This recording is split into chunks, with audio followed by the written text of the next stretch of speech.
Hey everybody, Garcia here, and today I'm taking a look at the latest expansion to Empires of the North. This is Roman Banners.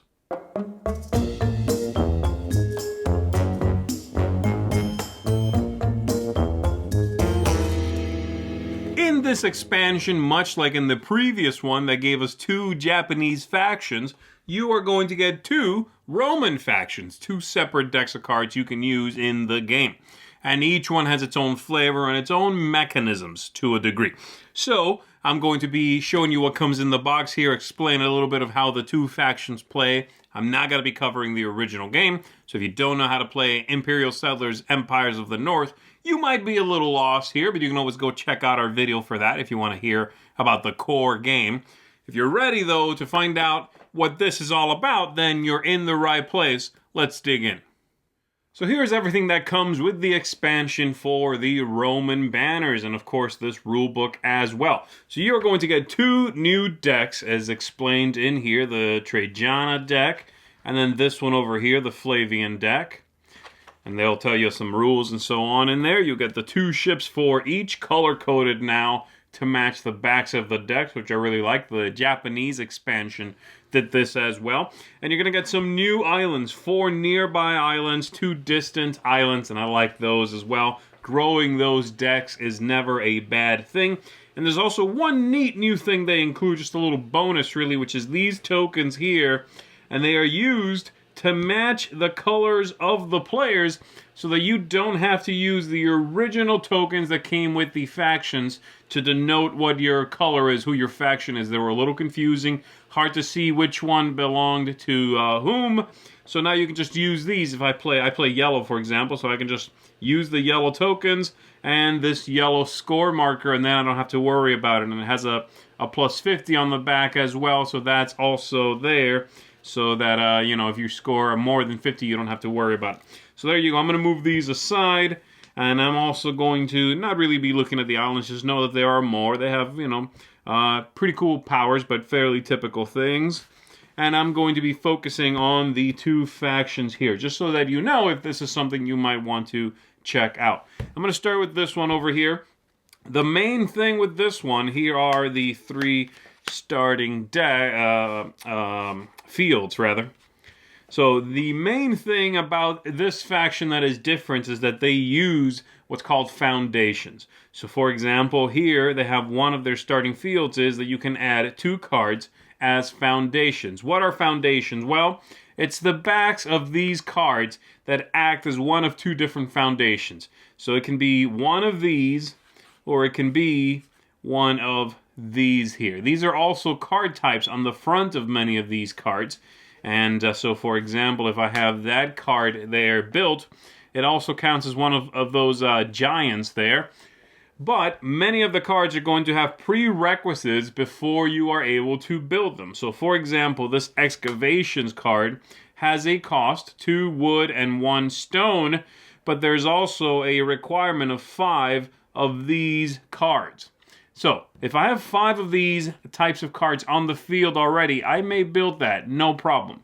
But if I don't, let's say I only have 3 of these kinds of cards, well, I can always remedy that by having at least 2 foundations. So again, there's 3 of these on the field, and the 2 I'm missing would be right here, and I just spend these to be able to play that out. So the foundations, you do burn them up, you do use them, but they allow you to deploy bigger and better things earlier in the game if you go with the foundation route. So that's the idea. There's also different other things you can do with the foundations. Many of the cards will directly turn foundations into something else. So I'm going to go show you a couple of the cards here, just so you have an idea of how this all goes. So here we go. We've got this card here. Build for 2 stone, requires 2 of each of the different kinds of locations or foundations, so you have to have 2 of each. Again, if they're built on the field, you do not need the foundations. You do not need to discard anything. And this one counts as both of the different types when it's on the field for you, so you'll get that discount there. This one here lets you spend up to X wood to gain 1 victory point for each. X is the number of those phalanx foundations that you have in your empire, maximum of 3. There are also some that are going to allow you, like this one, to make resources. So that one you populate to play this card, and you're going to earn 1 stone for each phalanx or 1 food for each of the giants in your empire. Again, maximum of 3. And there's even one that I really like. Let me find it here, where you get to discard foundations. Oh, that's a good one too. I'll show you that. So like this one here, it says action, spend 1 of those foundations, the giants, and 1 of the phalanx foundations to gain 3 victory points. And those you do have to get rid of them. You have to spend those foundations.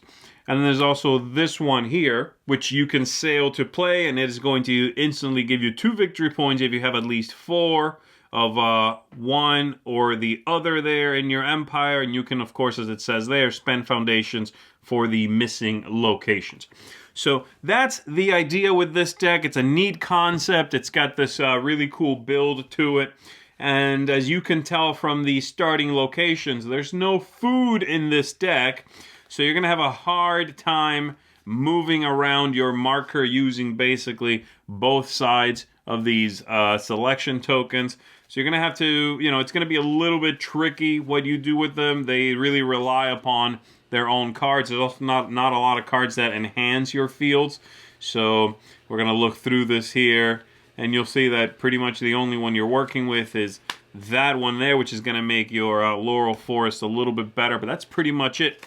So they have a very different sort of deck configuration and feel than a lot of the other locations or factions, I should say, in the game. All right, let's take a look at the other one here. This one is going to have these cards as your starting fields. A pretty standard setup there. And then the way this works, and the main concept here, is that your cards are going to get more and more expensive the more and more of that kind of card you've got on the table. So, for example, these landscapers have an action that says spend 1 resource to gain a victory point. You have a building bonus of 1 axe. But at the cost up here, you'll see it's 1 food per food type card per each of these. Counts itself. So the first one I play, it's going to cost me 1 food to deploy that card. And then when I want to play this one, which is the same type, well, that one's going to cost me 2 to deploy. And so on. So the costs get really high very quickly. And these definitely will not be enough to contend with that. However, there are ways to deal with, and this one has tons of these kinds of cards in it. So this one you can start a new field with, and there will be another one that you can add on to that field where you can now harvest 3 fish. So you wouldn't count that one. You start it as its own field, or you enhance it. So that would be 3. You also have these that can go on either one of these fields. It can go on there for an extra wood, on there for an extra stone. You are going to have a lot of the cards also that give you returns based on how many of a kind you have. That's the same kind. So while this does get more and more expensive, the third one would be 3, the fourth one would be 4, there are lots of cards that say check how many you have of the one you have the most of and get something in return equivalent to that. So that's the idea. So for example, this one, instant, explore to play, gain 1 victory point for each card of the type you have the most of in your empire. It does ignore, and they will all pretty much say this, the fields. So you'll ignore the field. So in this case, I play this immediately, I get 2 victory points. If I had done this first, and then do this, I get 3 victory points. And so that's the general idea there. Let me go ahead and show you some that would be the inverse of that you'd rather do early on. Like this one, spend 1 fish for each fish type card in your empire to sail and gain 1 victory point. This is good if you have few of these. This would be bad if you have a bunch of them. It gets worse, that one. Let's see. There's also this one here. Spend 1 worker and 1 wood to gain 1 gold for each wood type location in your empire.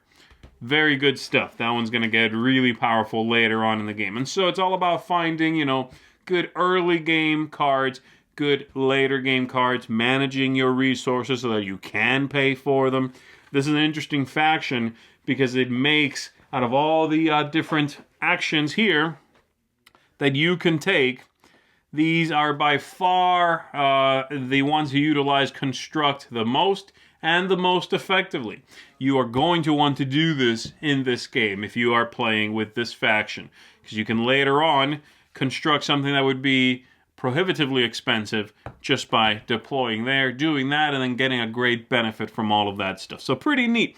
It's just new design space is how this feels. Both this one with its design concept and the other one as well. So both Roman decks, there's an idea of how they both work. They go like that.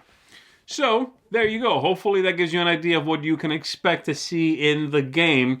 You obviously have to know how the game works to kind of grasp and understand all that. Let's go back up top. Let me give you some final thoughts on whether I think you should pick these up.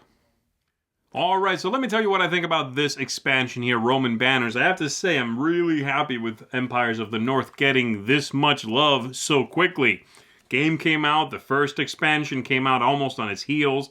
Now we have this already. That is fantastic. We are up to 10 distinct decks at this point, and it's great. They really do play differently. The game feels quite rich right now. So, who do I think this expansion is for? Would I recommend it? Buy it last, buy it first, all of that stuff. I'm going to tell you in one sec as I'm breaking this down. So we're going to start with some of my highlights. Thematic ties. Great in this game. I love that the two factions really do feel Roman in their sensibilities, right? This idea of this gigantic empire, these ballooning costs, the need for foundations for your sprawling metropolis.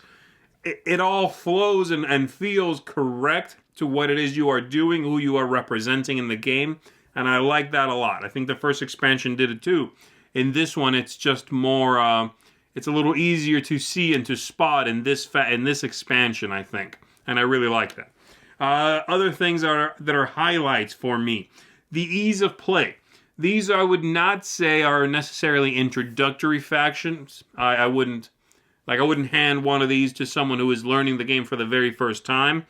But I do think it's less of a leap than the two Japanese factions from the first expansion. Those are tricky.